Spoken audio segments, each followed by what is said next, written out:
Hey YouTube, Provo Beast here again doing another install for you.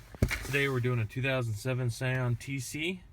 We're replacing the head unit. Currently it has a Pioneer touchscreen, but the customer wants Bluetooth installed. So at this time we're going to be putting in this new unit. It's the AVH-P4400BH.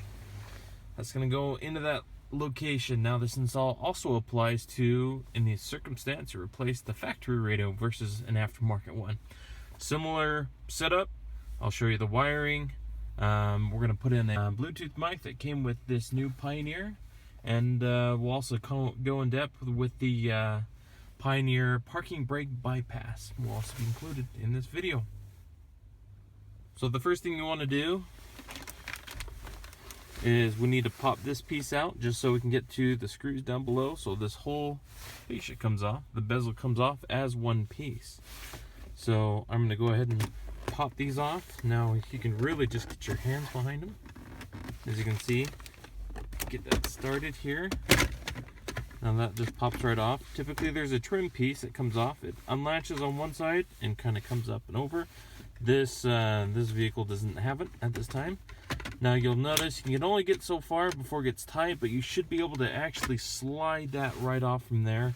You can by putting the gear shift down in below, so you can actually pull this off completely. But in this time, we probably won't need to do that. Okay, so once that's kind of free, then as you can see, you just get your hands up behind here. You can use a paddle tool, such as one of these that I've used before in the past with other installs. Just work it up underneath here. This was loose enough I could just get my fingers up underneath and pull it all as one. Now it kind of have to work just like that. Now once you get that off, exposes the stereo. Now you're welcome, as long as you don't start the car when you unplug that. This harness, this is the HVAC controls, which also incorporates the airbag sensor light. Toyotas are a little bit more forgiving than Nissan, so you should be okay. But in this position here, you actually can get right to those screws without unplugging that. So next thing here, there's two 10mm bolts at the top and then two Phillips down below. We're going to pull that part out. Like I said before, this would be identical to a factory stereo as we would pull that out.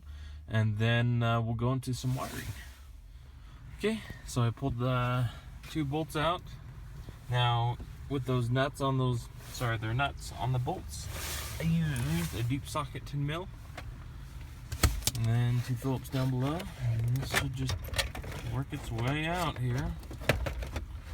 Okay, once it's out, I'll show you the wiring. Okay, so I got it all pulled out here. Now when you unplug your factory harnesses, it's going to expose these three guys. Now when you purchase an aftermarket unit, you want to make sure you get a wiring harness adapter, and what those look like.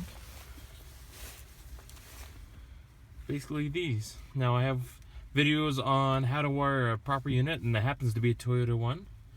A Toyota wiring harness. So keep in mind, you just match the colors up with your aftermarket unit and you're good to go. Now within this install specifically, we're going to wire this into the new wiring harness that came with this unit. And I'll show you to that point. Now, and keep in mind, when we wire this, we're also going to do volume controls. And so we're going to have to tap into additional wires within this harness so that we can receive that signal. Then we're going to use this ASWC1 to convert that signal into something that the new unit can read, so the factory volume controls will be compatible with the new unit. I'm going to get that started with wiring. I'm not necessarily going to show you how to do that wiring because I have other videos for that, but get that done, I'll be back. Now this is how to bypass the parking brake warning on a Pioneer unit. These can be picked up on Amazon for about 15 bucks. Now these units are really nice. All you have to do to hook them up, this goes to your blue and white wire, which is your amplifier turn on wire. You can also certainly just tap that into an accessory if your stereo doesn't have it, which is the red wire, but primarily the best place is the blue and white wire for that guy. This is your ground, so just tie this into your black wire ground and your radio harness. And then this green guy goes to the light green parking brake wire.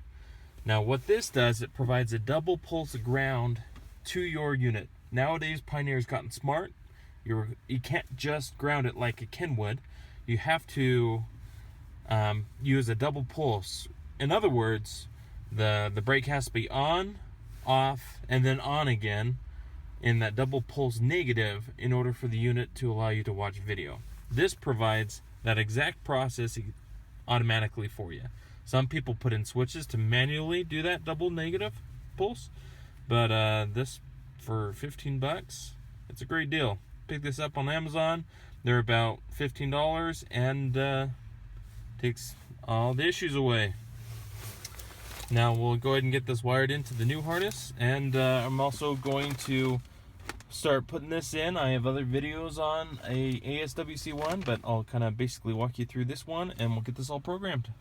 Okay, so I started the wiring here. Yellow's done, constant. Orange is your illumination. Black, I got tied into the ASWC1 ground. I got it tied into the ground for the parking brake bypass. I got it tied into the ground for the stereo itself, and then the main ground feed from the harness. And then with red, I got the red tied into the ASWC1 power, the unit power, and the I tied it actually also into the power antenna, which is the solid blue.